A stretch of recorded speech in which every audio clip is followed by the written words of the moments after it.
लघुचाप प्रभाव में राज्यर विभिन्न जिले में प्रबल वर्षा। लघुचाप प्रभाव में काली पर्यंत काचिब वर्षा। राज्यर विभिन्न जिले में प्रबल वृष्टिपात। प्रबल रु अति प्रबल वर्षा पर 8 तारिख पर्यंत विभिन्न जिला को येलो अलर्ट जारी करिछि आंचलिक पाणीपाग विभाग। सेपटे दक्षिण पश्चिम मौसुमी राज्य में सक्रिय रही, जहाँफल विभिन्न जिलागुड़िक हालुकारु मध्यम धरण वर्षा सहित घड़घड़ी संभावना रही। आज जगतसिंहपुर, केन्द्रापड़ा, पुरी, खोर्धा, नयागढ़, गंजाम, गजपति, देवगढ़, सोनपुर, बौद्ध, कलाहांडी, कंधमाल, नवरंगपुर, रायगढ़, कोरापुट और मालकानगिरी जिलार गोटे किंबा दुईटी स्थान में वर्षा हेबे। घंटाप्रति 30 रु 40 किलोमीटर बेगर पवन बहिबा सहित बिजुली घड़घड़ी जनित वज्रपात हेबा नहीं सतर्क जारी करिछि आंचलिक पाणीपाग केन्द्र।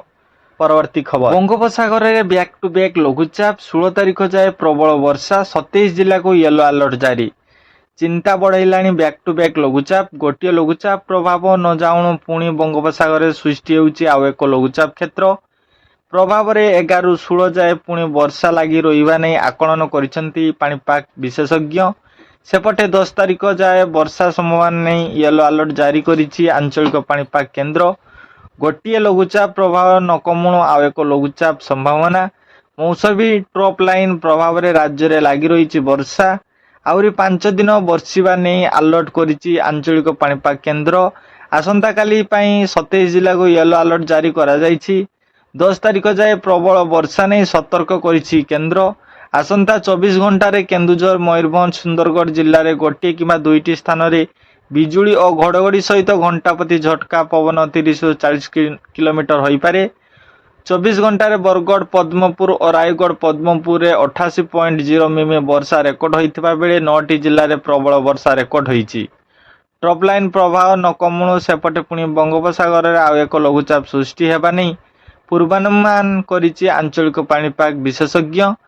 11 तारिख बेलू पश्चिम केन्द्रीय बंगोपसागर एक घूर्णिबलय सृष्टि हो पारे, जहाँ अधिक घनीभूत हो 13 तारिख बेलू लघुचाप रूप नेब, जार प्रभाव में 16 तारिख पर्यंत ओडिशार प्रबल वर्षा हो पारे बोली आकलन करा जायछि।